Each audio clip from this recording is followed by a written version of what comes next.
This is Mohammad Iqbal Khan, Advocate.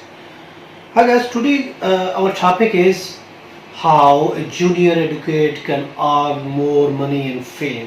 आज का हमारा जो टॉपिक है how a junior advocate can earn more money and fame.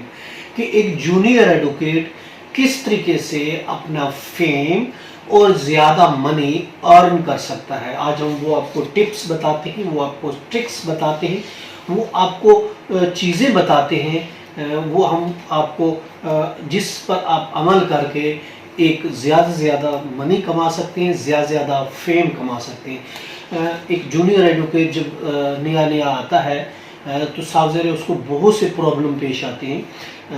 अरसा लग जाता है अपना नाम कमाने में, फेम कमाने में, क्योंकि लोग प्रेफर करते हैं सीनियर एडवोकेट्स को जिनका एक्सपीरियंस होता है. सीनियर एडवोकेट को, तजर्बेकार को प्रेफर करते हैं. नए नए आने वाले की दिल शिकनी होती है और वो डिसअपॉइंट हो जाते हैं. और इसके अलावा कोर्ट में खासकर उसको ज़्यादा वो रिलीफ देने के लिए भी तैयार नहीं होती. तो इस वजह से जब क्लाइंट ही नहीं मिलेंगे, केस ही नहीं मिलेगा, तो ऑफ कोर्स वो किस तरीके से उसको मौका ही नहीं मिलेगा आगे बढ़ने का, तो वो अपनी एबिलिटी, अपनी काबिलियत किस तरीके से शो कर सकेगा, किस तरीके से वो आगे बढ़ सकेगा, नेम और फेम कमा सकेगा. तो आज के लिए हम ये बताएं how junior can earn more money and fame. देखिए दो चीज़ें हैं, एक प्रोसीजर है, एक लॉ है. दो तरीके हैं. सबसे पहले आपको बता दें लॉ में आगे बढ़ने के लिए एक प्रोसीजरल वर्क है, एक लॉ है. एक तो प्रोसीजर आना चाहिए, कौन सा केस किस तरीके से फाइल होता है, वो होता है प्रोसीजर. कौन सी कोर्ट कहाँ है, उसकी ज्यूरिडिक्शन कौन सी है. जब कोई केस फाइल कर रहे थे तो ऑफकोर्स सबसे पहले हमने तो ये देखना है कि कोर्ट की ज्यूरिडिक्शन कौन सी बनती है. ठीक है, अब ज्यूरिडिक्शन हमारी सिविल केस है तो first class, second class, third class जो भी बनता है. और फिर इसके अलावा जो टेरिटोरियल ज्यूरिडिक्शन कौन सी बनती है, कौन से थाने का टेरिटोरियल हिसाब से कोर्ट्स बनाई जाती है, तो टेरिटोरियल ज्यूरिडिक्शन कौन सी बनती है, किस सीनियर सिविल जज के पास हमारा केस फाइल होगा, और इसका प्रोसीजर क्या है, क्या कैसे केस फाइल करेंगे, ड्राफ्ट करेंगे, एनेक्सर लगाएंगे, इसको बायोमेट्रिक कराएंगे, फिर जाके सबमिट कराएंगे, किस तरीके से. This is the way of procedural काम आना चाहिए. और दूसरा है लॉ आना चाहिए, किस लॉ के तहत हम केस फाइल कर रहे हैं और हमें उस लॉ पर अबूर हासिल होना चाहिए. तो ये दो चीज़ें हैं. आप देखिए एनर्जेटिक जो यंग लायर्स होते हैं, ऑफ कोर्स वो यंग होते हैं, एनर्जेटिक होते हैं, उनमें एनर्जी भरपूर भरी होती है, वो भाग दौड़ कर सकते हैं, अच्छे से अच्छा काम कर सकते हैं. ये एक बहुत ज़रूरी चीज़ है. और सबसे पहले उनको चाहिए they have to first of all have to select their field. देखिए डॉक्टर्स होता है तो कोई ईएनटी का होता है, कोई जो होता है हार्ट का होता है, तो कोई बच्चों का होता है. तो मुख्तलिफ डॉक्टर्स अपने फील्ड में वो मास्टर्स करते हैं, अपने फील्ड में वो डिग्री लेते हैं और उसमें वो प्रैक्टिस करते हैं, और इस वजह से वो अच्छा रिजल्ट आता है क्योंकि वो उस पर एक्सपर्ट होते हैं.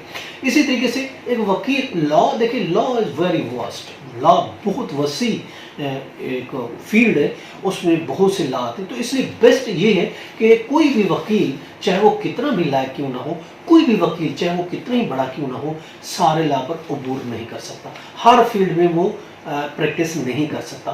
तो बेस्ट ऑफ वे यही है कि सबसे पहले तो हमें ये देखना है, हमें कोई अपने पसंद की कोई फील्ड सेलेक्ट करनी है. कारपोरेट हो गई, सिविल हो गई, फैमिली हो गई, इनकम टैक्स हो गई, क्रिमिनल हो गई, कॉन्स्टिट्यूशनल हो गई. तो जो हमें पसंद है, जिसकी तरफ हम आगे बढ़ना चाहते हैं, सबसे पहले बात ये हमें उसको फील्ड सेलेक्ट करनी है कि किस फील्ड में आगे बढ़ना है. और इसके अलावा full knowledge of the stages, और जो केस हम फाइल करते हैं उसके जितनी भी स्टेजेस आती हैं उस पर हमें फुल नॉलेज होना चाहिए. फुल नॉलेज होना चाहिए कि केस के कौन कौन से स्टेजेस हैं, उसके बारे में अच्छी तरीके से हमें पता होना चाहिए.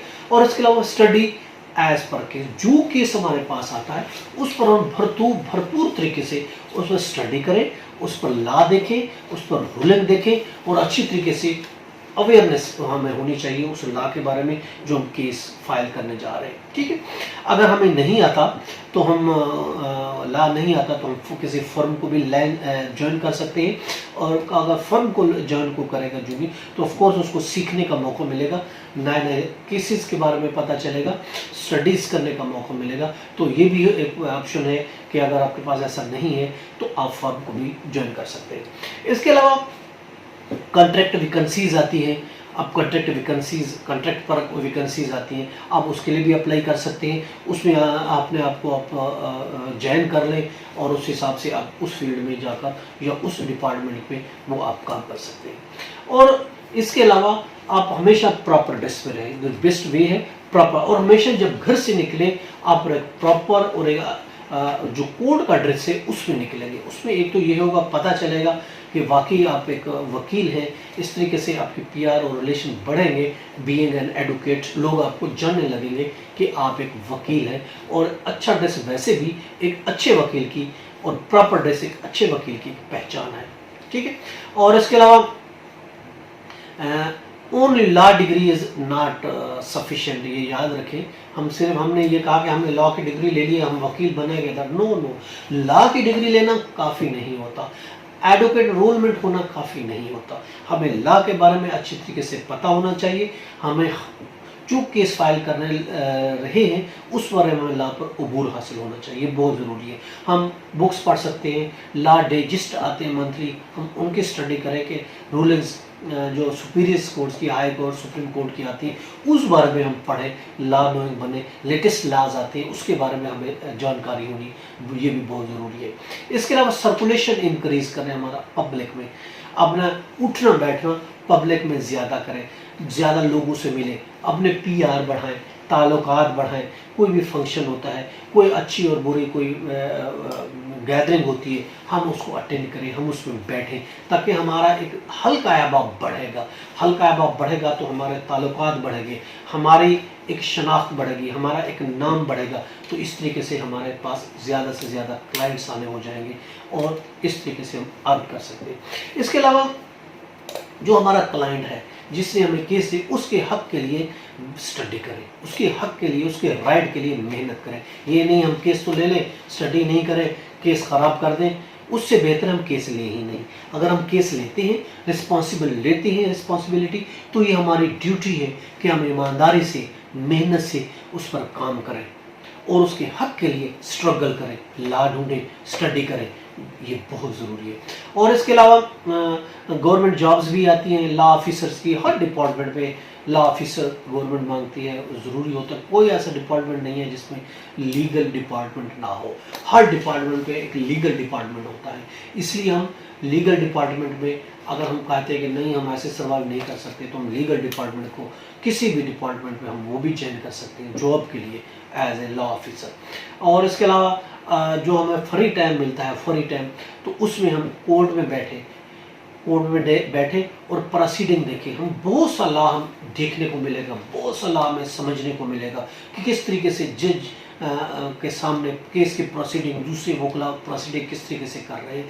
तो जब भी हमारे टाइम मिले, फ्री टाइम मिले, हम डिस्ट्रिक्ट जज की कोर्ट है, हाई कोर्ट है, वहाँ हम बैठें और उसको एविडेंस चलते हुए देखें, उसके आर्गूमेंट होते हुए देखें। हमें बहुत ज़्यादा नॉलेज, बहुत ज़्यादा हमें इल्म जो है वो गेन होगा। ये भी हमारे लिए ज़रूरी है जब भी हमारे पास फ्री टाइम होता है। और इसके अलावा इसके लिए देखिए, वकालत के लिए फैमिली ग्राउंड होना बहुत ज़रूरी है। अगर हमारा फैमिली ग्राउंड पहले से नहीं है, हमारा कोई रिश्तेदार कोई वो नहीं है, वकालत में नहीं है, या हमारा एक फैमिली बहुत छोटी फैमिली है, या हम माइग्रेट होके आए हैं, दूसरे इलाके से आए हैं, दूसरे शहर से आए हैं, दूसरे सूबे से आए हैं, तो उस सूरत में हमारे लिए बहुत डिफ़िकल्टीज होगी नए वकालत का पेशा अपनाने के लिए। इसमें बहुत प्रॉब्लम हमें क्रिएट करना पड़ सकती है। और इसके लिए हमें वो चाहिए कि हमें इंक्रीज नेटवर्क, अपना नेटवर्क जो है, अपने दोस्तों को, अपने अहबाब का, अपने जानने वालों को नेटवर्क को इंक्रीज़ करना चाहिए। नेटवर्क जितना इंक्रीज़ होगा उतने रिलेशन बढ़ेंगे, उतने हमारे ताल्लुकात बढ़ेंगे, उतने हमारे पास केसेस आएंगे। और इसके अलावा एडवोकेट रेफरल भी हो सकता है कि फॉर एग्जांपल दूसरे एडवोकेट से ताल्लुक, दूसरे बहुत से एडवोकेट्स जूनियर्स को दे देते हैं केस करने के लिए, ज़्यादा केसेस होते हैं, चलें जी एडवोकेट रेफरल के हिसाब से भी जो केस आते हैं वो हम उसको भी लें, उसको हम प्रोसीड करें। उसके लिए भी हमें मेहनत करना होगी अच्छे तरीके से। उसके अलावा हम रिस्पॉन्सिव बनना बहुत ज़रूरी है। हम ऑनलाइन रहें, आजकल ऑनलाइन का दौर है, और इसके बिना रिस्पॉन्ड करें, जो भी क्लाइंट होता है उसको रिस्पॉन्ड करें, ऑनलाइन अपनी प्रेजेंस शो करें और उसको जवाब दें। अगर कोई केस के बारे में पूछता है तो हमें उसको प्रॉपर जवाब देना चाहिए, हर डेट पर जवाब देना चाहिए, रिस्पॉन्सिव होना चाहिए, ये बहुत ज़रूरी है। और इसके अलावा हमें आजकल जदीद दौर है, हम ऑनलाइन हमारी वेबसाइट होनी चाहिए ताकि ऑनलाइन लोग हमसे कंटेक्ट कर सकें। हमारे इसके साथ हमें रिस्पॉन्सिव भी होना पड़ेगा। कोई अगर क्वेरीज आती है, कोई हमारे क्वेश्चन आते हैं तो हमें उसका जवाब भी देना पड़ेगा। और इसके अलावा आप आर्टिकल्स, लीगल आर्टिकल्स भी लिख सकते हैं। लीगल मैगज़ीन है या दूसरे आम मैगज़ीन है, इंटरनेट है, ब्लॉगिंग है। मगर आप लॉ के हवाले से ये भी अपने लॉ को इंक्रीज़ करने के लिए, अपने नॉलेज को बढ़ाने के लिए आप ये काम भी कर सकते हैं। ये थे हमारे चंद पॉइंट्स जिसको अडॉप्ट करते हुए कि junior advocate can earn more money and fame. I hope आज का ये आपको टॉपिक पसंद आया होगा। आज के लिए इतना ही काफ़ी है। अपना बस ख्याल रखिएगा। सी यू, अल्लाह हाफिज़।